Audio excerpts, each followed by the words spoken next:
Welcome to Tell Me More Stories Told Us podcast. We're going back in time today, back to the 1930s, to Cleveland, a city struggling to survive the Great Depression. And as if that wasn't enough, a serial killer emerges from the shadows, the mad butcher of Kingsbury Run. This isn't just another true crime story. This is a deep dive into a mystery that remains unsolved to this day. A mystery that continues to capture the imagination. Brutal dismemberment, unidentified victims, a killer who seemed to just disappear. Vanished into thin air. Yeah. It's like something out of a nightmare. So let's set the scene for our listeners. Cleveland in the 1930s, unemployment is high, people are barely scraping by, and then these horrific murders begin. Can you describe Kingsbury Run, where most of the victims were found? Kingsbury Run was desolate industrial, on the edge of the city, a forgotten place where hope seemed lost. It was the perfect place for a killer to hide. And the discoveries themselves, gruesome, doesn't even begin to cover it. We're talking bodies found in pieces, often without heads. It's the stuff of nightmares. It is, and the precision of the dismemberment, it suggests someone with anatomical knowledge, maybe even surgical skills. This wasn't random violence. This was methodical, calculated. Which makes the fact that so many victims remain unidentified even more chilling. It's like they were erased twice, first by their killer, and then by time itself. It does, and it speaks to how many people were just passing through Cleveland during the Depression, making it even harder to identify them. Now, the Mad Butcher of Kingsbury Run wasn't operating in a vacuum. This was the era of Eliot Ness, the man who took down Al Capone. What was his role in the investigation? Eliot Ness was Cleveland's safety director, and he was determined to bring this killer to justice. He went to extremes. He even burned down shantytowns in Kingsbury Run, hoping to force the killer out into the open. Wow, that's a drastic measure. Shows how seriously Ness was taking this case. But it seems like the torso murderer was playing a game with him. Weren't bodies found in view of Ness's office? Almost like a taunt. Yes. The killer seemed to be enjoying the attention, pushing Ness and the police to the limit. There are even stories about postcards sent to Ness from the killer, full of taunts and strange clues. It's like the killer wanted to be famous. A morbid celebrity. Using the media to create legend. And speaking of legends, there's one victim who stands out. Even though he's unidentified, the tattooed man. The tattooed man, John Doe II. He had 6 very distinctive tattoos, a heart and anchor being 2. You'd think that would make identification easier. You'd think so, right? Especially back then when tattoos were less common. It's like those tattoos were a clue, a way for the killer to leave their mark. That's an interesting thought. Makes you wonder, was the killer trying to communicate something? Through the victims, the way they were dismembered, where they were left. It's a question that has haunted investigators for decades. Now, before we get into the suspects and the other mysteries surrounding this case, if you're enjoying this deep dive into Cleveland's dark history, hit that subscribe button to tell me more. That way you won't miss any other episodes.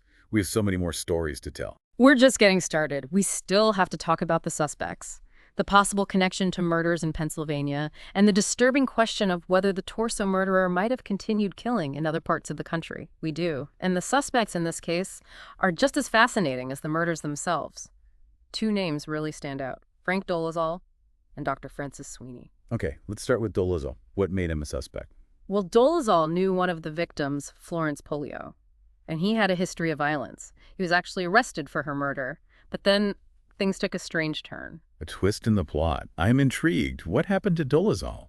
He died in police custody. Officially, it was suicide, but many believe he was murdered to keep him quiet. Whoa, that's huge.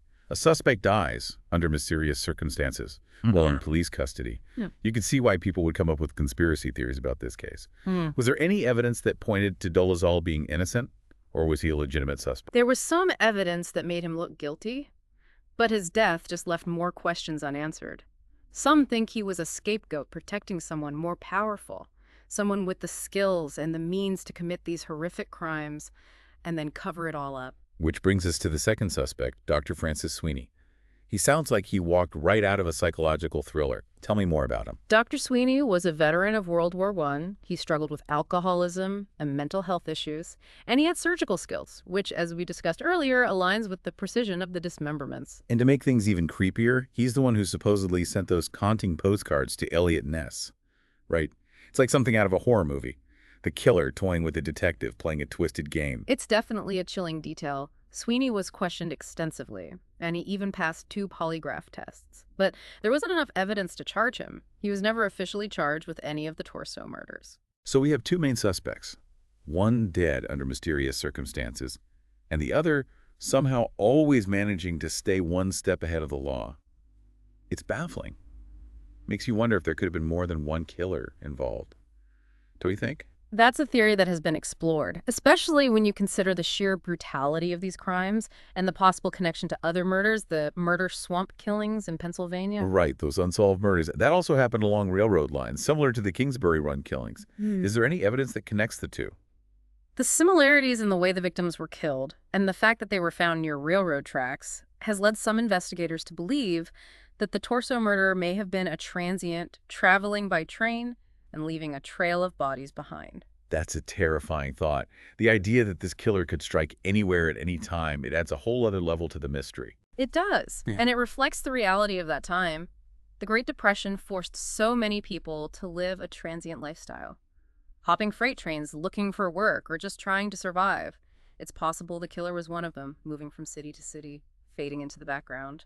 So we have these gruesome murders, two compelling suspects, and the possibility that the killings spanned multiple states. It's like trying to put together a puzzle with half the pieces missing. What other questions remain unanswered in this case? Well, one of the biggest questions is the motive. Why did the killer choose to dismember the victims? Was it just to make identification more difficult, or was there something more sinister going on? I was just thinking about that. It's such a specific and brutal way to kill, almost ritualistic, like the killer was trying to send a message. Or maybe they got some sort of sick satisfaction from the act itself. That's definitely a possibility, especially when you consider the psychological profile that was put together for the killer. They were believed to be someone with a lot of pent-up rage, maybe stemming from some past trauma. So we have a possible motive, a possible psychological profile. And yet, we still don't know who the killer was. It's like they disappeared. After those last murders in Cleveland, is there any indication of what might have happened to the torso murderer? There are theories, of course. Some believe the killer died, maybe from natural causes or even suicide. Others believe they moved on to another city or even another country, continuing their killing spree somewhere else. That's a chilling thought. But it's not impossible given how easy it was for people to disappear back then, especially if they were trying to hide. But there is one piece of evidence that suggests the killer might have resurfaced years later. You're talking about the letter Eliot Ness received in 1938. 3 years after the last known torso murder. That's the one. Tell me more about it. Well, the letter supposedly from the killer bragged about a murder in California. They even said they buried the victim's head in Los Angeles. So they were taunting Ness from across the country. That's bold and disturbing. Did they ever find anything to back up this claim? They investigated, but all they found were animal bones. So the California connection remains a mystery. This whole case, it's like a tangled web of clues and dead ends. It's enough to make you dizzy. Speaking of dizzy, remember the Lady of the Lake?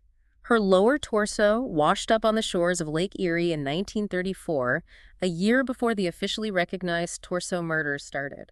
So she might have been the first victim? That makes the timeline even more complicated. Exactly. And here's a fascinating detail. Both the Lady of the Lake and Jane Doe, another victim found near the lake, had a chemical on their skin.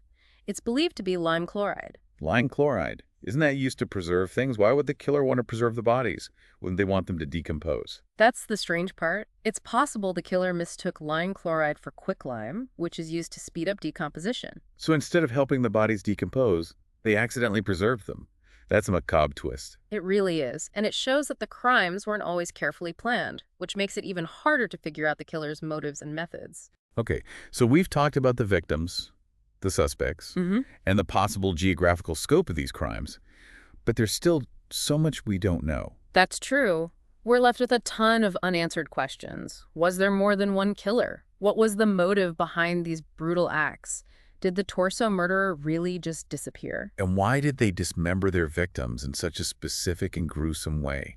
Was it just about making it harder to identify them, or was it something more sinister? Those are questions that still fascinate and frustrate researchers today. It's like staring into the abyss, trying to understand something. That just doesn't make sense. And yet, despite how dark this case is, there's something about it that keeps us searching for answers, trying to bring the truth to light. It really does make you think about the impact these murders must have had on Cleveland at the time. Imagine the fear, knowing there was a killer out there, targeting random people, leaving their dismembered bodies out in the open. It must have been terrifying. The torso murders really shook Cleveland to its core. People were scared to go out alone at night, and the city's reputation suffered. It became synonymous with darkness and violence, which is unfortunate because Cleveland had and still has so much to offer. It just goes to show that even when things seem to be moving forward, the potential for darkness is always there. And it wasn't just about fear, it's about the impact these crimes had on the victims' families. The unanswered questions, the fact that whoever did this was never brought to justice. Exactly. Those families were left with so much pain and no closure. Imagine not knowing what happened to your loved one, only to find out they were murdered and their body was found. In such a horrific state, it's a tragedy that affects generations. And we have to remember that these aren't just stories. These were real people whose lives were cut short, leaving behind so many unanswered questions and unfulfilled dreams. It's important to remember that even as we discuss the more sensational aspects of the case, I completely agree. We can't forget that behind the mystery and the intrigue, there were real people who suffered, and their stories deserve to be told with compassion and respect. this brings us to another interesting aspect of the case, Eliot Ness's involvement. Here's a man who was a national hero for taking down Al Capone, but he couldn't solve the torso murders. What do you think that tells us about this case? I think it shows just how complex and baffling this case was. Ness was a brilliant investigator, but even he was stumped by the torso murderer. It suggests that the killer was intelligent, methodical, and maybe even a little lucky. They seemed to know how to take advantage of the limitations of forensic science at the time and disappear into the shadows of a city struggling to get by. It's a reminder that even the most talented and intelligent people can be challenged by the darkness that exists in the world. Right. We tend to see law enforcement as infallible in movies and on TV, but real life is much more complicated.